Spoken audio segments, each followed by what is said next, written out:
here's a radical idea. Instead of deciding the new direction that you're going to go in and then trying to articulate that to the team and get the team to buy in, focus on the team. So forget about where you're going and forget about what services you're going to deliver and forget about who your client is. Focus on the team. So focus on the project manager, focus on the developer. Make sure they are in their sweet spot. Make sure Jim Collins in From Good to Great talks about getting the right people on the bus and making sure they're in the right seat. So make sure first of all that they're the right people to be working in your organisation. Then make sure they're in the right seat and they're doing the right job. And then throw it over to them and say to them, what do you think we should be doing? What kinds of products and services do you think we should be delivering for what types of clients? Who do you think our ideal client is? What is it that you want to be doing more of, and what is it that you want to be doing less of? There's 3 questions you can ask to try and get that information out of your team. You can also do this with customers, and this is from Vern Harnish, Rockefeller Habits, which is kind of an adjunct to From Good to Great. What is it that we should stop doing? What is it that we should start doing? And what is it that we should keep doing? So if you ask your team that, it might reveal itself that we should definitely not become an e-commerce specialist company because our team actually hates e-commerce. It does their head in, right?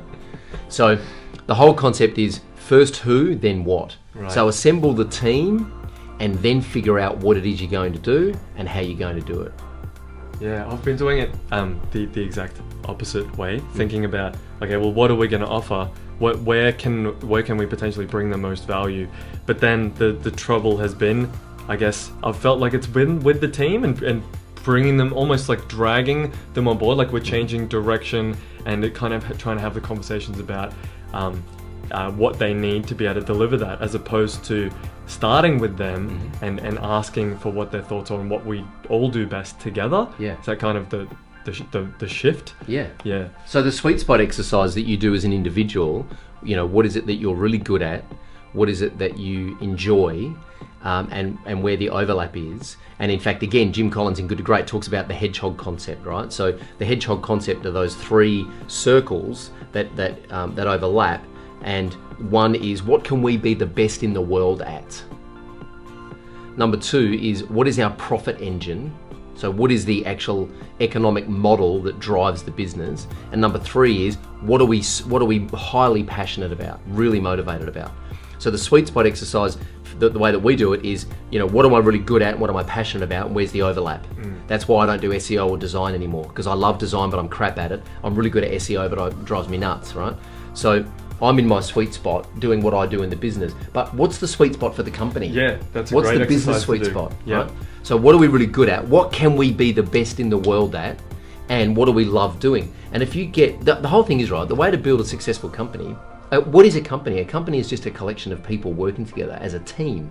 And the way to build a great company, not that we're there yet, we've got a long way to go, but I think the way to do it is to make sure the team is really happy and doing their best work.